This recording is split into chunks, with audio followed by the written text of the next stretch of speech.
जय श्री कृष्ण। देखिए, बात करते हैं कन्या राशि की और कन्या लग्न की। ये इम्पोर्टेंट है बड़ा। क्यों इम्पोर्टेंट है कि हालांकि बुध आपका पंचम भाव में है, बुध पंचम भाव में आपको अच्छा कैरेक्टर दे रहा है, पॉइस कैरेक्टर दे रहा है, लेकिन बुध यहाँ मंगल के साथ में थोड़ा फ्रीजिंग बता रहे हैं। पंचम भाव आपके विद्या बुद्धि और संतान पक्ष हो गया, और तो यहाँ पे आपका जो है थोड़े से हेल्थ के चैलेंजेस, माइंडसेट थोड़ा सा एक बड़ा प्लीजेंट है, बहुत अच्छा है। शुक्र बुध शुक्र मंगल की वजह से, बुध चंद्रमा की वजह से आप इमोशनल भी हो, लेकिन थोड़ा एडमेंट है, थोड़ा डिसीजन मेकिंग लेना चाहिए, कुछ इंपॉर्टेंट डिसीजन मेकिंग में थोड़ा ध्यान रखें। बहुत ज्यादा अपने को एडमेंट होने की जरूरत नहीं है। शनि और गुरु की दृष्टि चतुर्थ भाव पर है, लगातार बनी हुई है। कन्या राशि वाले, कन्या लग्न वाले एसेट बना रहे हैं, कुछ ना कुछ नया खरीद रहे हैं।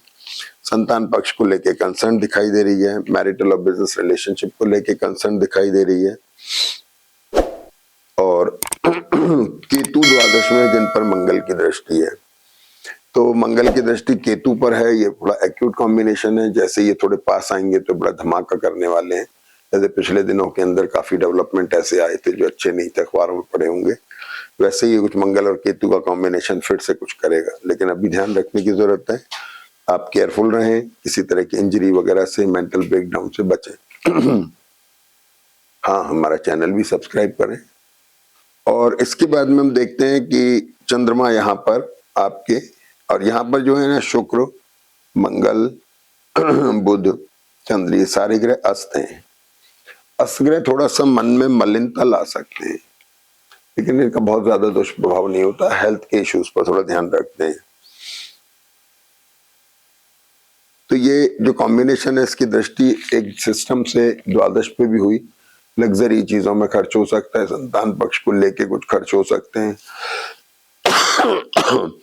ये डेवलपमेंट आ सकते हैं। राहु यहाँ पर वर्गोत्तम में है, छठे स्थान में,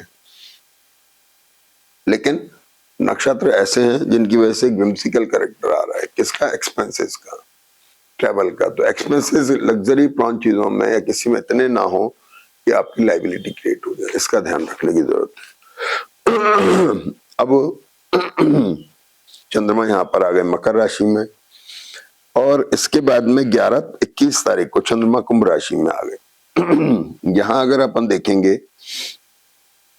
चंद्रमा कुंभ राशि में आ गए, शनि बुध की वजह से फ्रीज है, ये सीज्ड हो गया, और शनि मंगल की वजह से स्ट्रेसफुल है।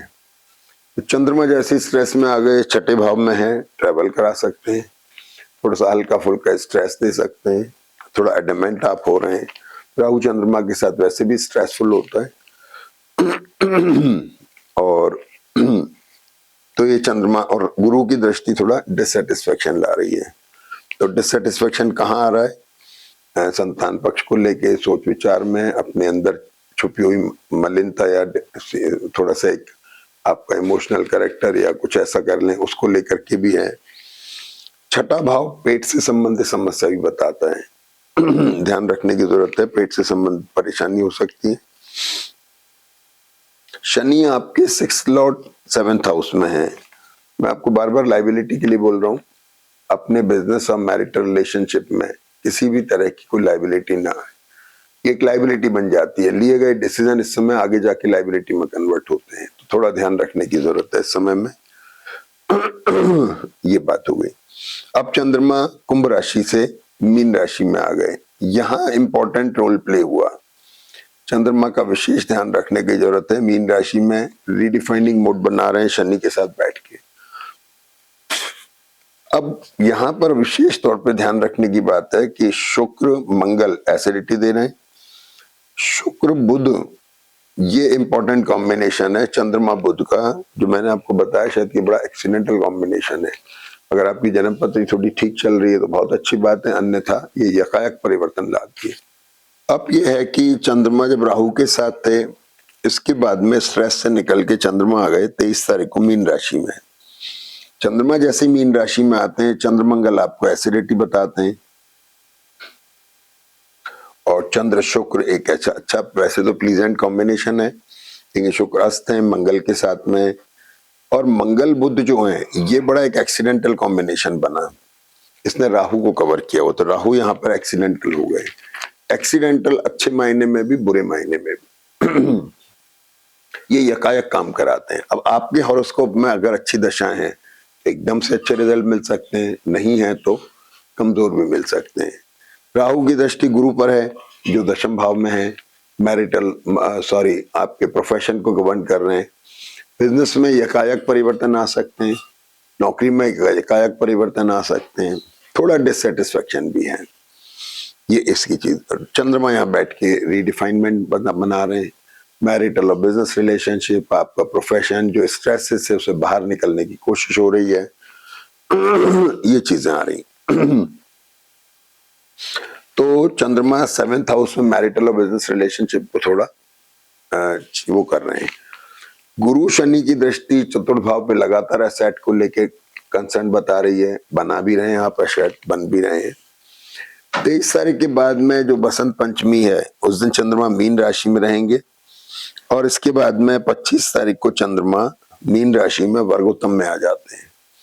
चंद्रमा सुबह 7:45 बजे से दिन में 1:30 बजे तक वर्गोत्तम में है मीन राशि में, और फिर इसके बाद 1:30 बजे के बाद में मेष राशि में आ जाते हैं, ये भी वर्गोत्तम में है। तो 25 तारीख पूरी आपकी बहुत अच्छी है, जैसे आप किसी अच्छी शुरुआत में काम में ले सकते हैं, कोई नए मुहूर्त वगैरह करने हो, नई शुरुआतें करनी हो, कॉन्ट्रैक्ट बिजनेस साइन करने हो, इसके लिए टाइम बहुत बड़ा है 25 तारीख का, जिससे आप काम में ले सकते हैं। अब चंद्रमा अष्टम में आ गए तो अगले वीक की शुरुआत में चंद्रमा 1:30 बजे के बाद में ट्रैवल भी करा सकते हैं। दूसरा, मंगल केतु की दृष्टि है, विशेष ध्यान रखना है किसी तरह की इंजरी का, पेट में हुई तकलीफ का, एसिडिटी का, गैस्ट्रिक का, इसका विशेष ध्यान रखना है।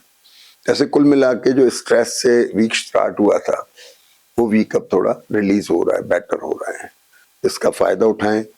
और गुरु शनि का कॉम्बिनेशन आपको खूब देना चाह रहा है, इसका फायदा उठाएं। जय श्री कृष्ण।